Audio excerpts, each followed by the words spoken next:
오늘은 입보살행론 특강 아마 여덟 번째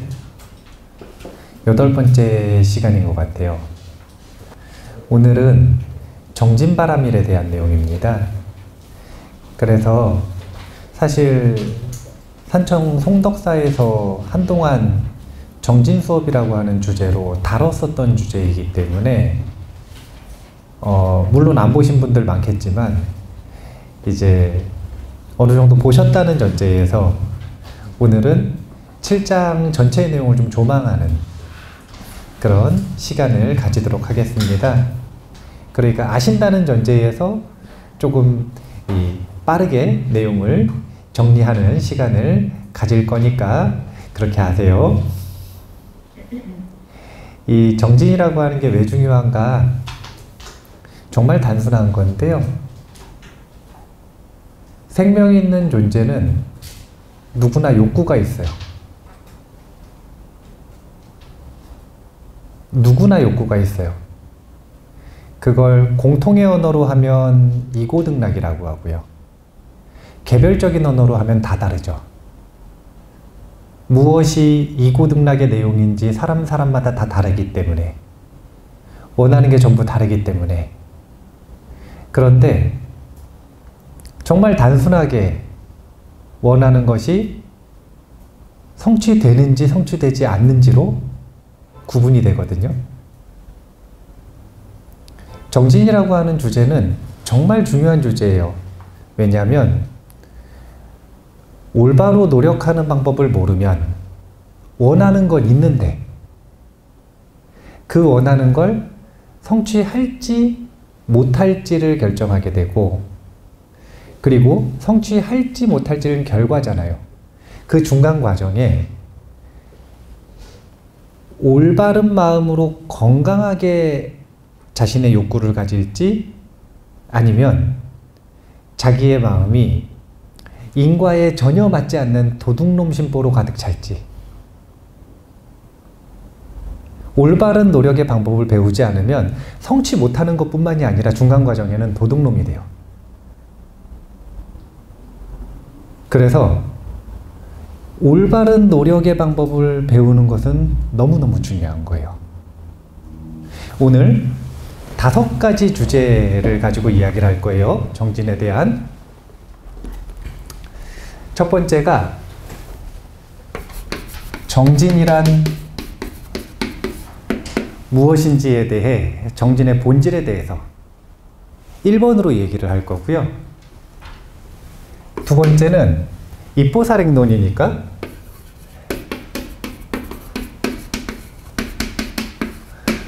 보살의 정진은 무엇인가?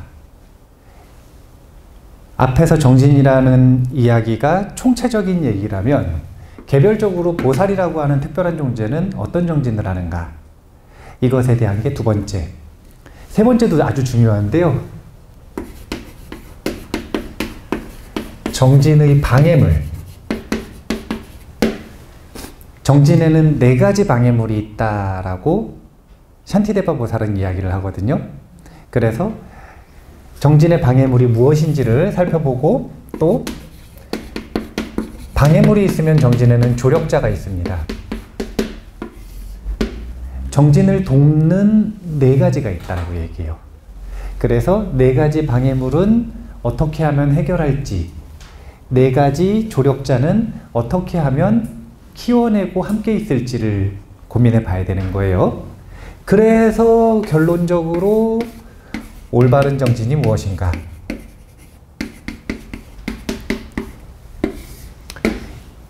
이런 주제를 가지고 오늘 공부를 할 겁니다. 정진품도 70개송이 넘거든요. 그래서 다 볼 수 있을까요? 없을까요? 다 못 보죠. 예. 70개송이면은 제가 보통 이제 원하는 만큼 이야기를 하려고 그러면은 70개송이면은 한 10강 정도는 해야 되니까 원래.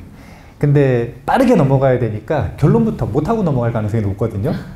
그러니까 결론부터 간략하게 이야기를 하자면 정진이란 무엇인가 라고 하는 것에 대해서 일단 1번으로 먼저 정확하게 알고 계셔야 되는 것이 이제 여기 이게 정진의 정의거든요. 정진이란 선행을 하려는 노력이라네 라고 번역을 하셨는데 저는 이 번역보다 더 좋아하는 것은 정진이란 선을 즐거워하는 것.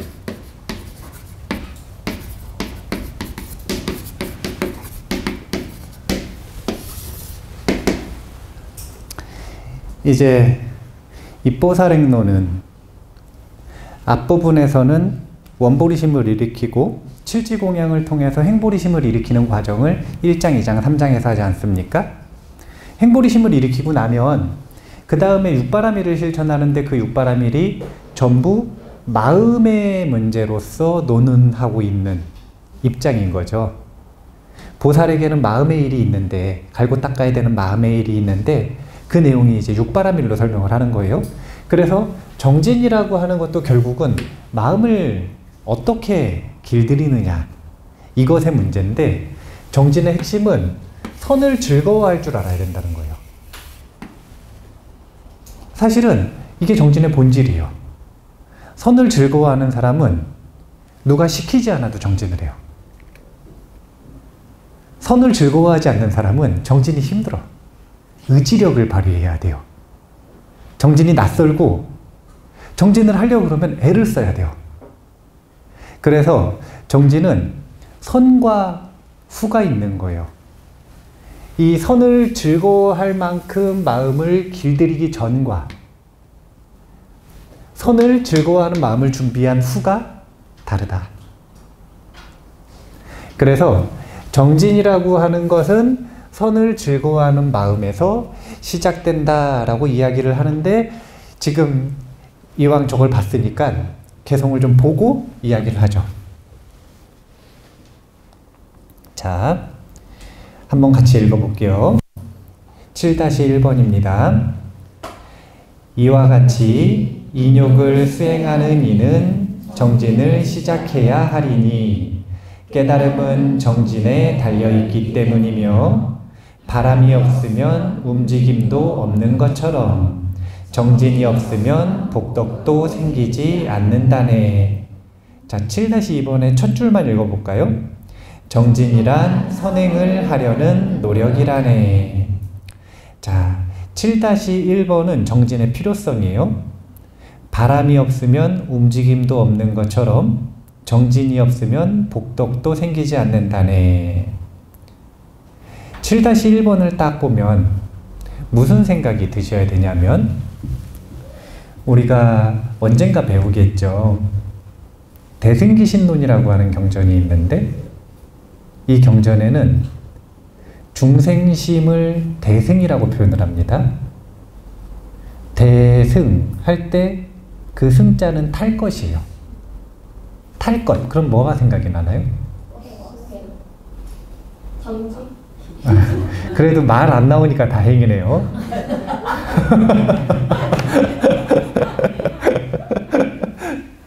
자동차 같은 거거든요. 중생심은 자동차 같은 거예요. 자동차. 우리는 우리의 마음을 타고 있는 거예요, 지금. 그런데 이 마음을 타고 있는 것이 어디로 나아가냐면 본인이 알든 모르든 본인의 욕구대로 나아가게 되어 있어요. 욕구. 이것이 내가 타고 있는 마음이라고 하는 자동차가 나아갈 방향이에요. 그런데 여기서 중요한 게 뭐가 있을까요? 자, 여기 보면 깨달음은 정진에 달려있다라고 이야기했죠? 깨달음을 원한다면 정진을 해야 된다는 이야기잖아요. 자, 봐보세요. 바람이 없으면 움직임이 없대요. 정진이 없으면 복덕이 생기지 않는데요. 이런 거 보고 자동차인데, 자동차. 뭔가 생각나는 거 없으세요? 그렇지. 정진을 안 하면 자동차가 있는데 주유를 안 하는 거라. 그러면 원하는 방향이 있어요. 갈 수 있어요, 없어요? 네, 정진을 안 하면 못 가는 거예요. 그런데 가고는 싶어. 이걸 무슨 마음이라 그래요? 도둑놈 싶어라 그래요.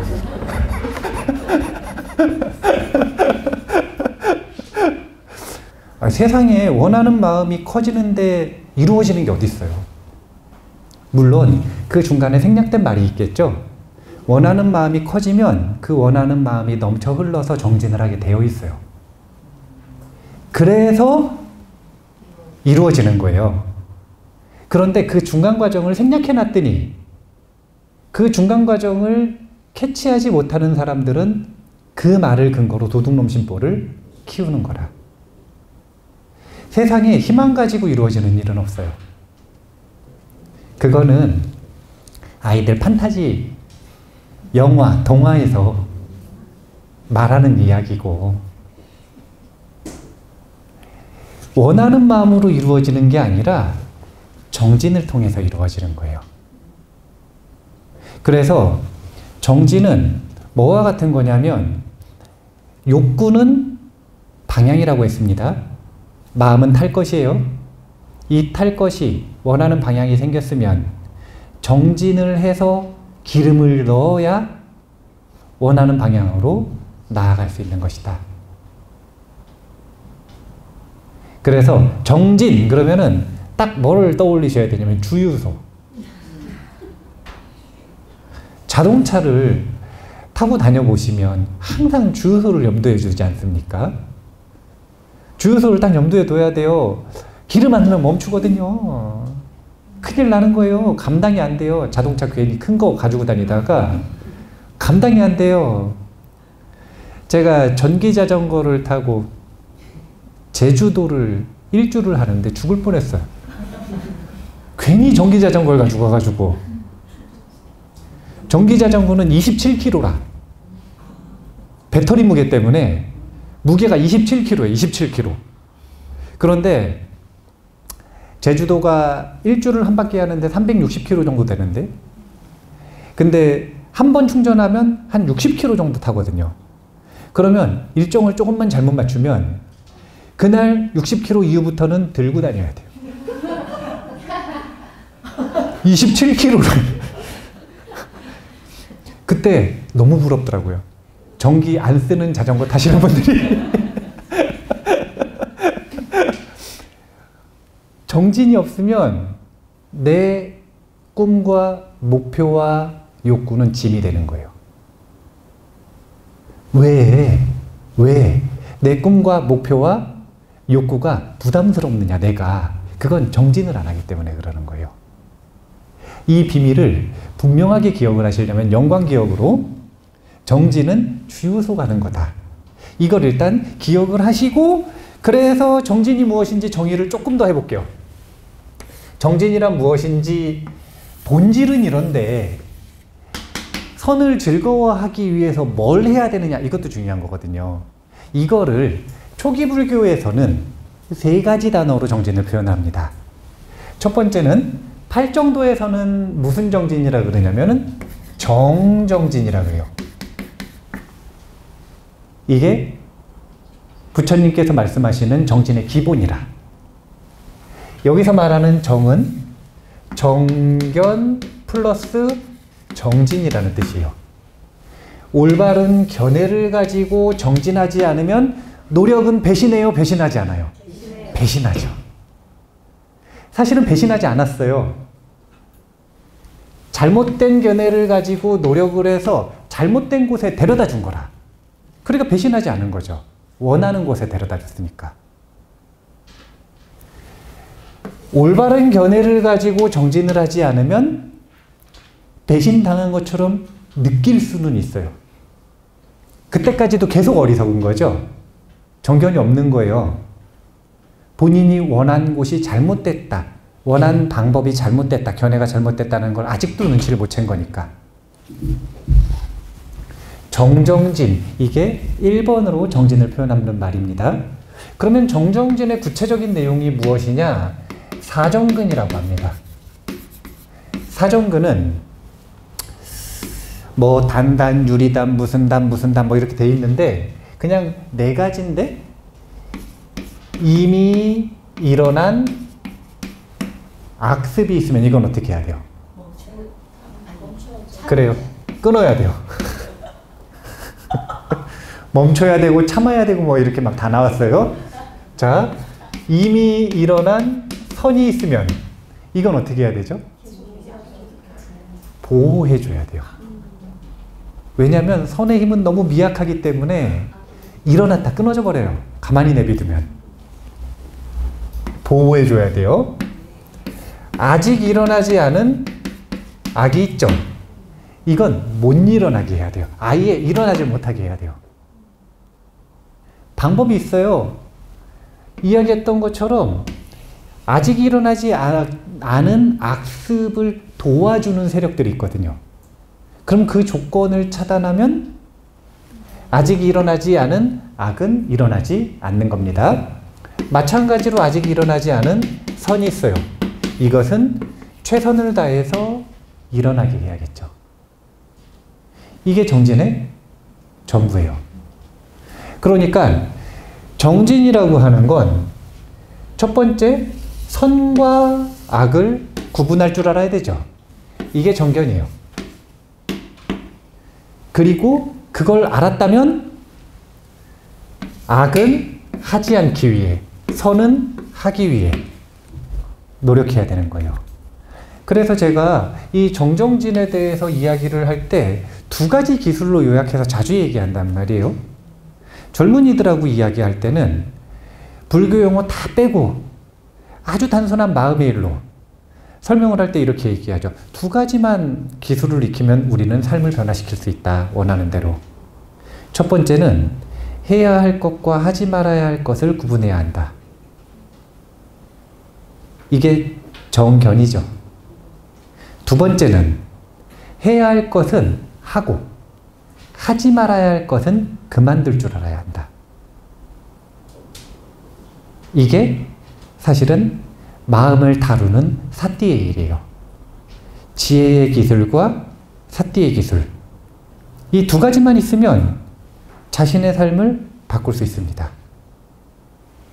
아니, 얼마나 단순합니까?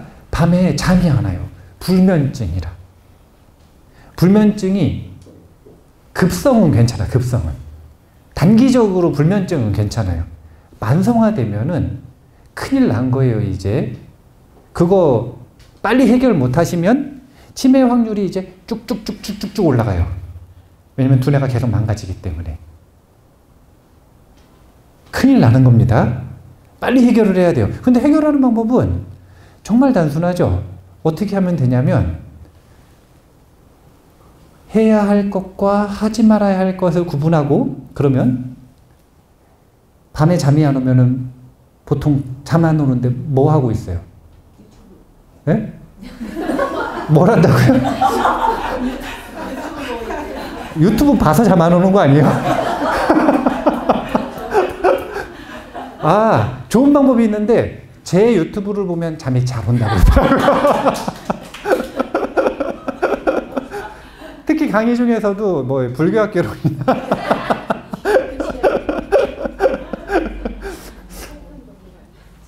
해야 할 것과 하지 말아야 될 것을 구분할 줄 알아야 되는데 잠이 안 오는 건 너무 단순하죠. 여러 가지 요인들이 있어요. 신체적인 요인도 있고 여러 가지 요인이 있지만 쓸데없는 걱정을 하고 있어요.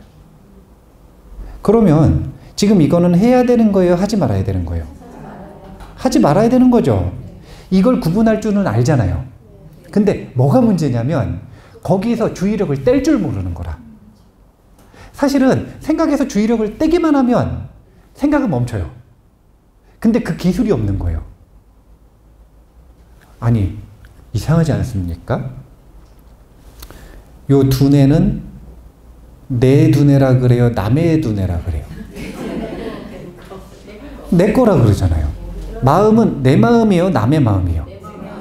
근데 왜 내 마음대로 안 돼요? 아니라 내 거라고 할 게 없어서 그런 게 아니라 그냥 게을렀던 거예요.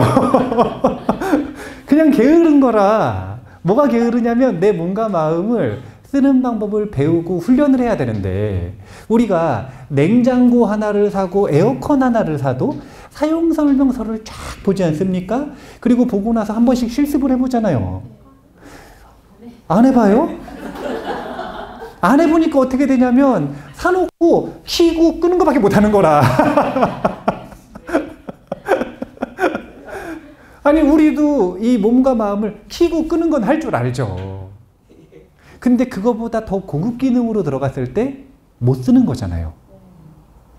그냥 되게 단순한 거예요. 내 몸과 마음을 모르고 사용 방법을 모르고 그리고 그 사용 방법에 따른 기술을 익히지 않았을 뿐이에요.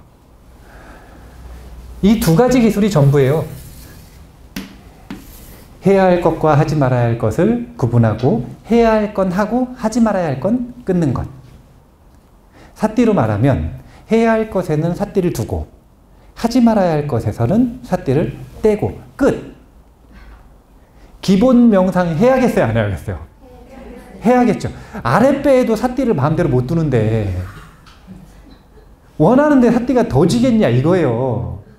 아무것도 안 하고 모든 조건 다 통제하고 조용한 곳에서 가만히 다른 방해물 하나도 없이 아랫배에다가 삿띠를 두려고 그러는데 안 되는데 복잡한 일상에서 사람들하고 소통하면서 그게 되겠느냐 이거예요.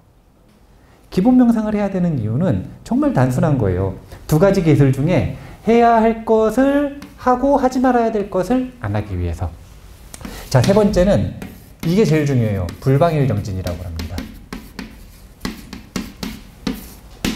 이게 제일 중요한 언어예요. 왜 제일 중요하냐면 부처님께서 제일 많이 말씀하셨어요. 부처님께서 많이 말씀하신 탑3가 아니라 그냥 1번 제일 많이 말씀하셨어요. 부처님은 만났다 하면 방일하지 말고 정진하라. 이 이야기를 그냥 모든 사람들한테 기본으로 그냥 너무 당연하게 하시는 말씀. 얼마나 자주 하시는지 잔소리꾼이라고 그랬단 말이에요. 맨날 그 얘기.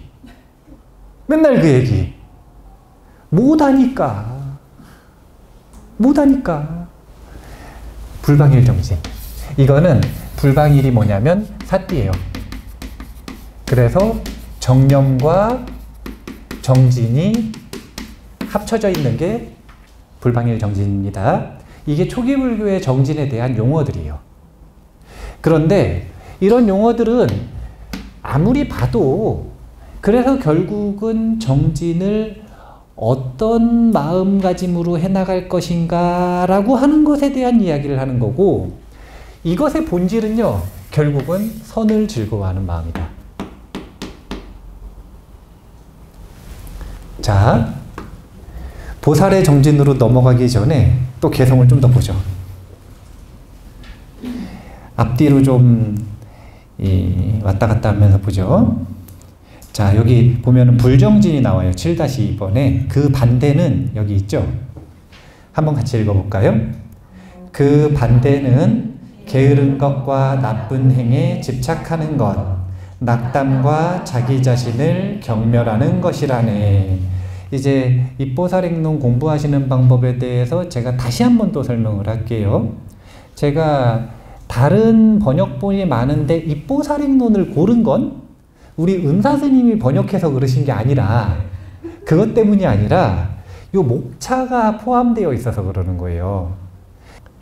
입보살행론을 분석하고 공부하는 입장에서는 이 중간에다가 이렇게 목차를 넣어주는 방식이 이게 티베트 전통 방식이거든요. 이게 너무 좋은 방식인 거예요. 공부 잘하는 학생들이 입을 모아서 하는 이야기가 뭡니까?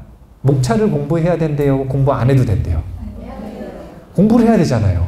그런데 현대의 단행본을 정리하는 방식을 놓고 보면 논문도 마찬가지고 이제 그 앞에 목차를 놓고 뒤에 자세한 목차들이 지금 티베트 불교에서 이야기하는 요 논전의 방식만큼 상세하게 들어가지 않는 경우들이 많아요.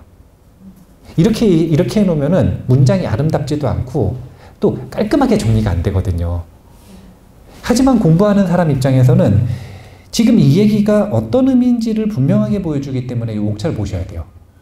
지금 여기 그 반대는 이게 뭐냐면 불정진을 얘기하는 겁니다. 그러니까 불정진이 4가지가 나온 거예요.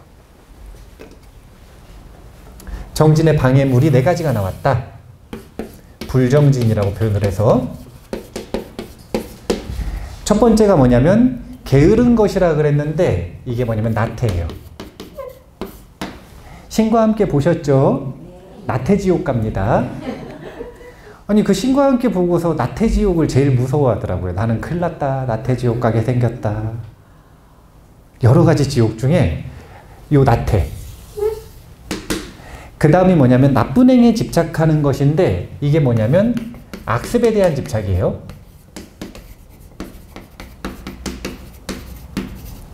그리고 세 번째가 낙담. 그리고 네 번째가 자기 경멸입니다. 이 네 가지가 정진을 방해하는 요소가 된다. 이렇게 보시면 되는 거예요. 정진을 하고 싶다. 그러면은 이 네 가지를 상대하셔야 돼요. 사실은 정진의 조력자도 사람을 얘기하지 않습니다. 도구가 아니에요. 전부 다 심리거든요. 그러니까 결국은 방해물 네 가지와 조력자 네 가지가 전부 다 심리죠. 그래서 도둑놈, 심보 자꾸 이 말 쓰는 거예요. 올바른 정진은 마음가짐의 문제인 거예요. 마음가짐 속에 나태가 있는가 없는가, 악습에 대한 집착이 있는가 없는가, 낙담이 있는가 없는가, 자기경멸이 있는가 없는가. 자신이 무엇에 의해서 항상 정진이 고꾸라지는지를 보셔야 돼요.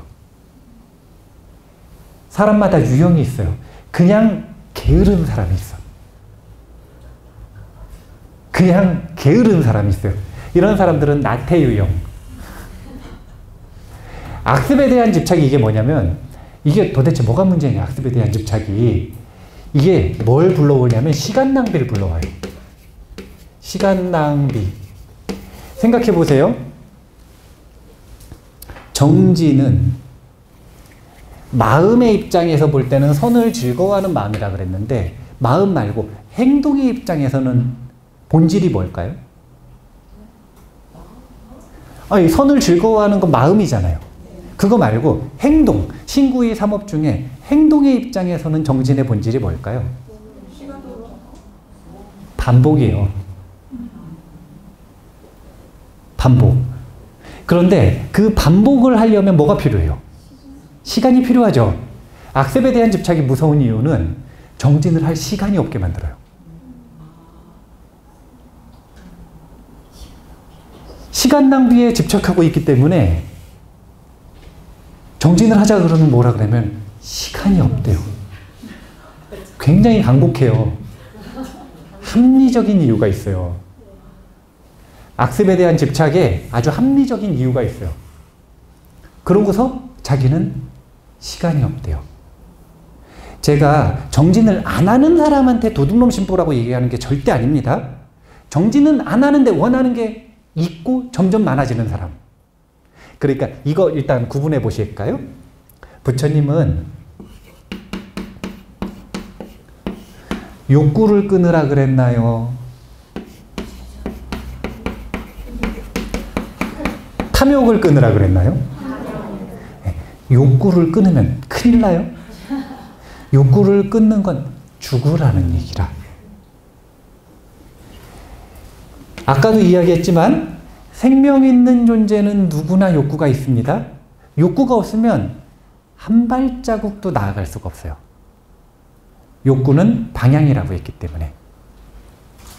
그러면 욕구하고 방향하고 무슨 차이가 있느냐? 결론 얘기하면요. 탐욕을 도둑놈 심보라 그래요. 이 욕구는 무엇으로 발전을 하냐면 서원으로 발전합니다. 갈림길이에요. 원하는 게 있는데 그 원하는 게 탐욕에 치우쳐 있으면 해결 못하면 결국은 도둑놈 심보가 커지고요.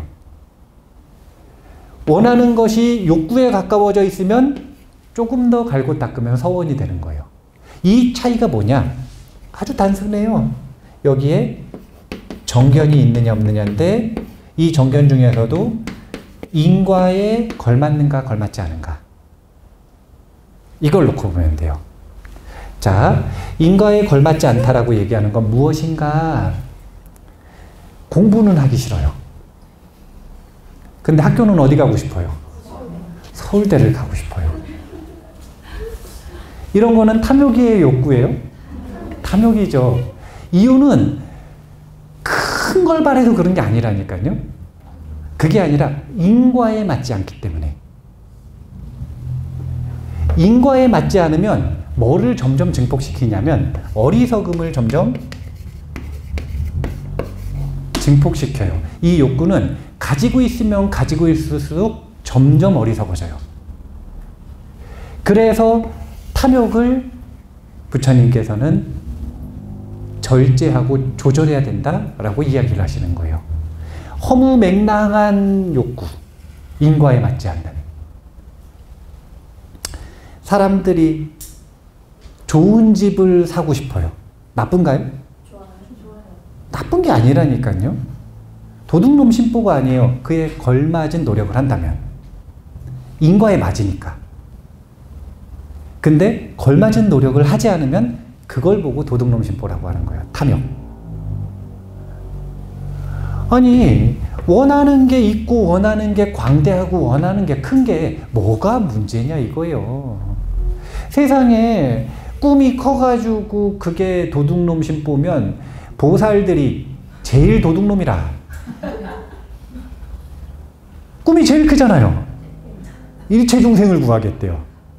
그것도 일체중생을 머리 아픈 두통 하나씩 없애주고 한 끼 먹여주는 게 아니라 성불의 길로 나아갈 때까지 책임지겠대요. 일체중생을 전부 다. 세상에 이런 광대한 허무맹랑한 욕구가 어디 있습니까? 그런데 거기에 걸맞는 인을 심지 않으면 보살도 역시 도둑놈 심보를 가지고 있는 거예요. 그래서 그런 보리심은 힘이 약해서 금방 부러집니다. 욕구는 부처님께서 가지라고 하셨을까요? 가지지 말라 그러셨을까요? 부처님은 돈을 많이 벌라고 하셨을까요? 벌지 말라 그러셨을까요? 제가 불자들에게 많이 벌라 그러셨어. 다만 뒷말이 한마디 있으셨죠. 그게 뭐냐면 두 손과 두 발을 사용해서 땀 흘려 번 돈이라면 괜찮다. 많이 벌 수 있으면 벌어라. 욕구가 뭐가 문제냐 이거예요. 수행에 대한 강렬한 욕구가 있어요. 있어야 돼요? 없어야 돼요? 있어야죠. 아니, 욕구가 없으면 원하는 걸 아무것도 못 이룬다니까요. 욕구가 1번인데 그래서 자꾸 오해 중에 하나가, 불교를 잘못 이해하시는 분들 중에 하나가 탐욕을 절제하라 그랬더니 욕구를 숨겨. 탐욕을 절제하라 그랬더니요, 자기 욕구를 숨겨요. 아니, 남한테는 숨길 수도 있지. 좀 창피할 수 있잖아요. 우리 마음의 욕구가 얼마나 원초적인 게 많겠어요. 원초적인 게 얼마나 많겠어. 그거를 솔직하라 그랬다고 다른 사람들한테 막 말하고 다니면 푼수라. 그리고 다른 사람은 무슨 죄요? 그 말들을 자기 왜 듣고 있어야 돼요? 자기한테는 솔직해야 될 거 아니에요. 자기 자신에게는. 자기 자신의 욕구에 솔직할 때 정진의 시작이 되는 거예요. 가고 싶은 데가 있어야 주유를 할 거 아니에요. 정진의 시작은 욕구에서 시작되는 거기 때문에 이 욕구는 가져야 된다. 탐욕은 줄여야 된다. 항상 보면은 8정도의 원칙으로 정견이 들어가 있는 거예요. 모든 행위에. 요거 구분하실 수 있겠죠? 악습에 대한 집착이 이게 문제. 그 다음에 이제 낙담과 자기경멸은 뭐냐면 이게 바로 거지 마인드셋이요. 이제 마인드셋 중에서 고정 마인드셋, 성장 마인드셋 이렇게 표현을 하지만 이제 저는 거지 마인드셋, 왕자 마인드셋, 불성 마인드셋 이렇게 셋으로 법화경에서 구분을 했죠. 그런데 거지 마인드셋은 뭐냐면 항상 중요한 순간에 낙담과 자기경멸이 있어요. 중요한 결정을 하고 중요한 일을 해야 되고 선택을 해야 되는데 그 순간마다 자기 마음에서 무슨 마음이 드냐면 난 못해. 난 안 할 거야. 난 여기까지야. 나는 재능이 없어. 엄청 합리적인 근거들이 있어요. 자기에게만. 그래서 이 낙담과 자기결멸로 항상 자기 발을 걸어 넘어뜨립니다. 자기가. 이 네 가지가 바로 불정진이었대요. 재밌어요? 자, 낙담에 대한 거 한번 자세히 볼게요. 나태. 자, 7-3번. 나태의 원인은 게으름과 쾌락과 잠을 좋아하고 윤회의 고통에 대해 염리심을 갖지 않는 것이라네. 자, 나태의 원인에 대해서 얘기했는데 나태하고 게으름은 다른 겁니다. 나태는 뭐냐면요, 적극적인 게으름이에요.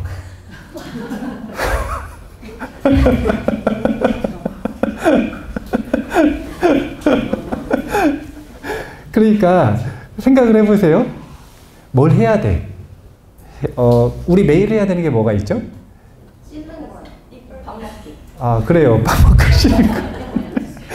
밥 먹고 씻는 걸 해야 되는데, 자, 씻어야 되는데, 게으름이 있는 사람은 씻기가 싫어요.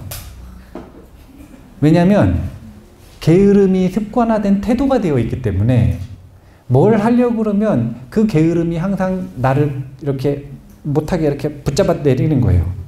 근데 이거는 소극적인 거라. 나태는 뭐냐면요, 반드시 해야 되는 의무인데 적극적으로 안 하겠다고 하는 거예요. 이게 나태예요. 게으름을 근거로 해서 결론을, 그래서 난 그걸 안 하겠다. 해야 되는 의무이고 매일매일 해야 되는 반복인데 그걸 안 하겠다고 하는 거예요. 이런 걸 나태라 그래요. 그래서 게으름과 구분을 하시고, 그 다음이 뭐냐면 쾌락을 좋아하는 거죠. 근데 쾌락과 잠을 구분을 했습니다. 이게 독특한 거예요. 왜냐면은 쾌락은 몇 종류가 있어요? 5종류가 있잖아요. 오용락, 재색, 식, 명, 수. 이게 이제 어떻게 시작이 되는 거냐면은, 5가지는 생명 있는 존재는 전부 가지고 있는 욕구입니다. 재색, 식, 명, 수. 그러면 생명 있는 존재는 항상 생존 본능이 가장 뿌리라 그랬잖아요. 그럼 생존을 하려면 뭐를 해야 돼요? 먼저 먹어야 되죠. 그게 뭐냐면 식욕이에요. 그러면은 먹고 나면 그 다음에 뭐가? 그래요. 그럼 자는 것부터 해보죠. 그러면은 식욕을 채웠더니 그 다음에는 졸려요. 수면욕이에요. 그럼 자고 일어났더니 힘이 생기네. 그러면은 이제 배부르고 등 따시고 잠도 잘 잤겠다. 뭐가 일어나는 거냐면 색욕이 일어나는데, 남자는 여자 생각이 나고 여자는 남자 생각이 난대요. 요즘에는 이렇게 말하면 또 혼날 수 있으니까 자기 취향이 생각이 나는 거예요.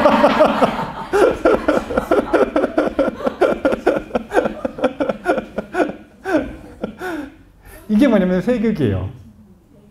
그런데 세교육에 원하는 게 이루어졌어. 이제 데이트를 해야 돼요. 나가니까 뭐가 필요해요? 돈이 필요하죠. 그래서 제욕이 필요한 거예요.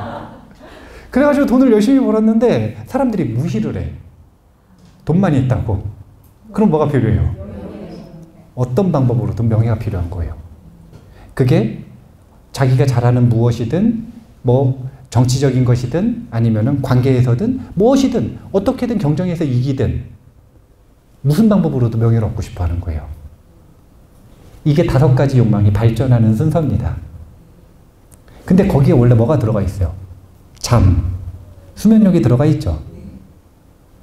이 오용락, 5가지 쾌락과 수면은 결이 다르기 때문에 여기서 따로 뺀 겁니다.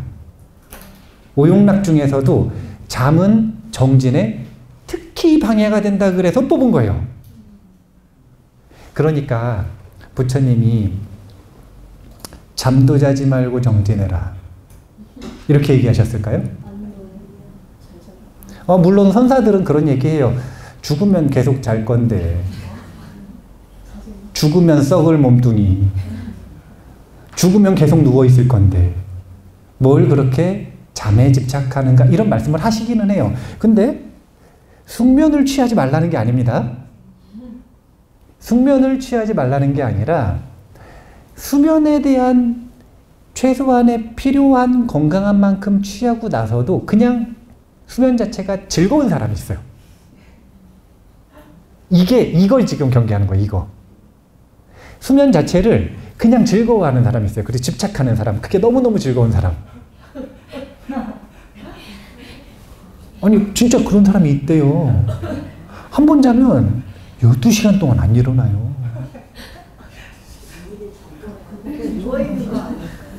12시간 동안 안 일어나면 디스크가 터져.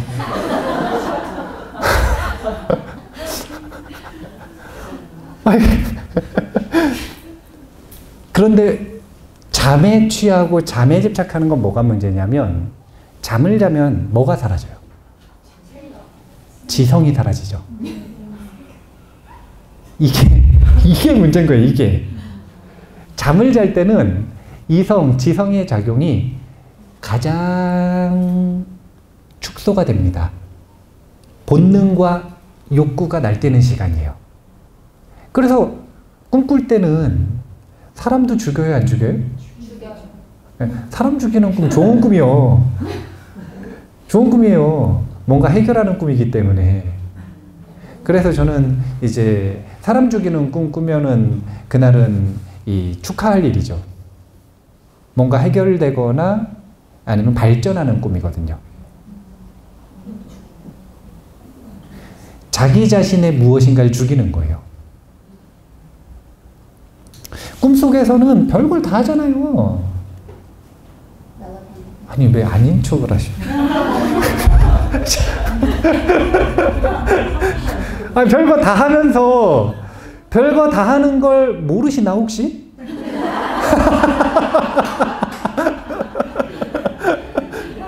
얼빠져서 자니까 꿈속에서 자기가 뭘 하는지를 모르시나 봐요. 그런데 잠과 꿈의 명상을 계속 연습해 보잖아요. 그러면 꿈의 내용을 점점 잘 기억하거든요. 그리고 꿈속에서 점점 자각을 하는 횟수가 늘어나요. 그럼 꿈속에서 내가 뭘 하는지를 보면 정말 비이성적이고 동물적인, 아주 교양 없는 그런 행동들을 많이 합니다. 그게 뭐냐면 이성과 지성이 통제되지 않고 있을 때의 자기의 본능과 욕구인 거예요. 뭐 무서울 게 뭐가 있어요? 그게 난데. 그거 숨긴다고 없어져요? 안 없어져요. 아니, 본인이, 사람들은 누구나 깨끗한 음식을 먹으면은 똥하고 오줌으로 나오잖아요. 그러면 똥하고 오줌을 들키고 싶지 않은 거예요. 깨끗한 척을 하려고. 안 들키면 몸 안에 똥과 오줌이 없어요? 안 들켰다고 없는 게 아니잖아요. 생장은 안 됐잖아. 왜요? 그러면은 생산을 안 한 채로 계속 살 수 있어요? 큰일 납니다. 죽어요.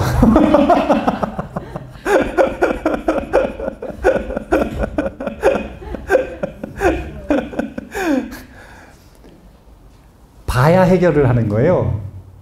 그래서 아까도 이야기했지만 욕구에는 솔직해야 된다니까요. 친구한테 솔직하지 마시고, 친구는 무슨 죄냐 이거예요. 친구가 그 얘기를 왜 들어줘야 돼? 자기 것도 보기 싫어서 숨겼는데 왜 남의 것까지 들어줘야 돼요? 그런 얘기 할 거면 돈 내고 하세요. 1시간에 10만 원씩. 상담비 그 정도 하잖아요. 정신과 가면은. 돈 내고 하세요. 시간 딱 재가지고. 스탑워치 맞춰서. 자기 자신에게는 솔직해야 된다는 거예요. 꿈이 문제가 뭐냐면, 잠과 꿈이 뭐냐면 이렇게 지성이 멈추는 시기고, 그 다음에 두 번째는 욕구와 본능까지도 완전히 멈춰있는 무기의 시간이에요. 무기의 시간. 이 시간을 즐거워하기 시작을 하면 사띠, 깨어있는 걸 좋아하는 거예요? 아니면은 완전히 어두운 무명을 좋아하는 거예요? 무명 굴로 들어가는 길입니다. 시간 낭비 중에 최악의 시간 낭비. 그러니까 하루에 7시간, 8시간 자지 말라는 게 아닙니다. 자기가 원하는 만큼 자야죠. 6시간이든 7시간이든 8시간이든 자야죠. 근데 그것보다 더 자고 싶은 욕구 있잖아요. 그러면서 그 시간이 너무 즐거운 그 느낌. 그게 나태의 원인이라는 거예요.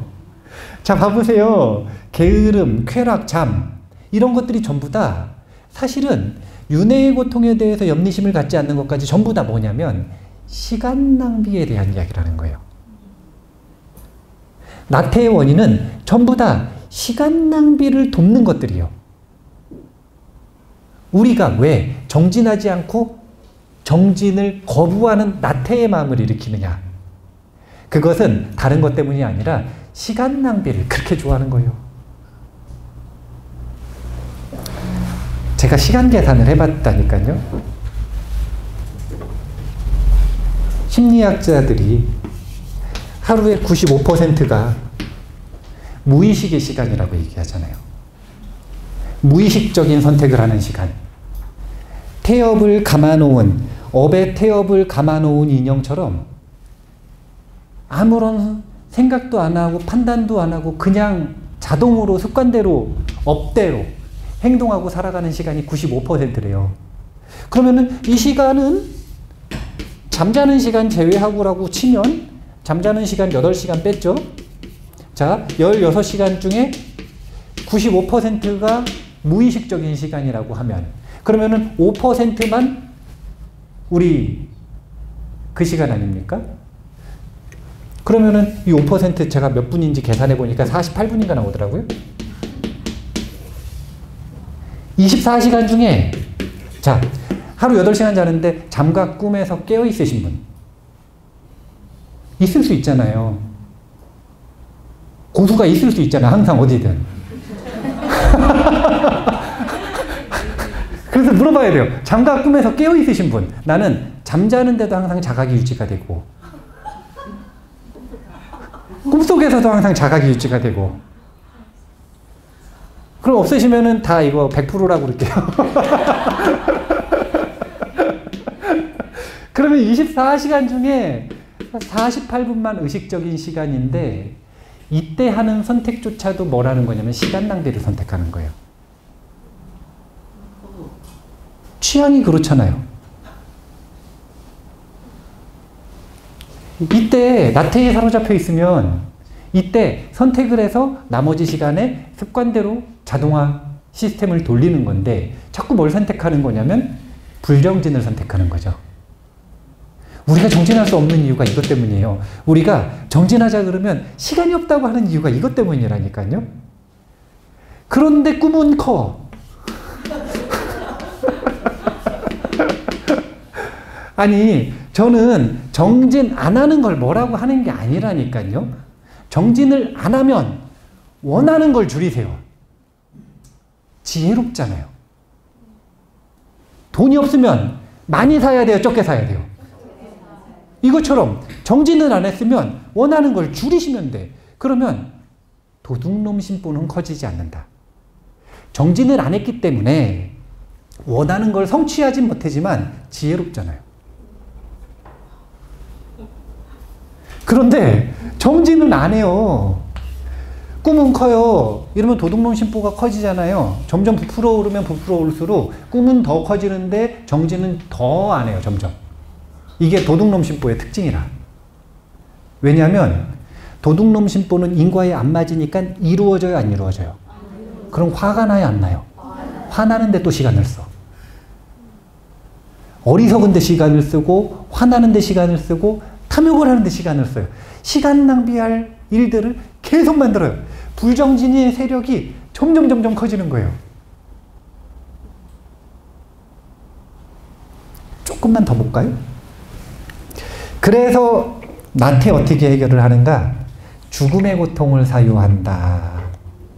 그래서 제가 죽음 명상은 항상 자주 해야 된다라고 이야기를 하는 거예요. 개송 한번 읽어볼게요. 지금 한 10개송 되거든요. 한 번에 쭉 붙여서 읽을게요. 게으름과 같은 번뇌의 올가미에 걸려 윤회의 그물에 빠져들어 이렇게 죽음이 입안에 들어와 있는데도 어찌하여 그대는 깨닫지 못하는가? 주변 사람들이 차례로 죽어가고 있는데도 그대는 보지 못하고 그렇게 도살장의 들소처럼 아직도 잠만 자고 있는가? 도망갈 길은 모두 막혀 있고 염라왕이 지켜보고 있는데 어찌하여 그대는 먹는 것만 좋아하고 또한 그렇게 잠을 즐기고 있는가? 죽음이 빨리 다가오고 있으므로 지금 바로 자량을 쌓아야 하나니 때가 되어서야 게으름을 버린다 하더라도 이미 너무 늦었는데 무엇을 할 수 있겠는가? 이것은 아직 하지 못했다. 이것은 이제 시작했다. 이것은 반쯤밖에 못했다고 하는 사이에 느닷없이 염라왕이 찾아오면 아, 이젠 틀렸구나 하고 생각하게 될 것이네. 엄청난 슬픔으로 얼굴이 붓고 벌겋게 된 눈에 눈물이 흐르고 친척들은 희망을 잃고 있을 때 그때 그대는 저승사자들의 얼굴을 보게 되리라. 자신이 저지른 악행을 기억하며 괴로워하고 지옥의 비명소리가 귓전을 때리며 겁에 질려 자신의 우물로 몸을 더럽히게 되리니 이와 같이 자신의 마음이 광란할 때 무엇을 할 수 있겠는가? 나태, 불정진, 모든 불정진의 요소에 대한 약으로, 치료약으로 첫 번째로 제시하는 게 죽음과 무상을 기억하는 것입니다. 그 다음은 내세의 고통을 사유한다? 이게 뭐냐면 윤회계의 불만족스러운 본질을 사유하는 것입니다. 그 다음에 방일하지 말기를 권한다라고 하는 것은 인간에 대한 이야기가 나오죠.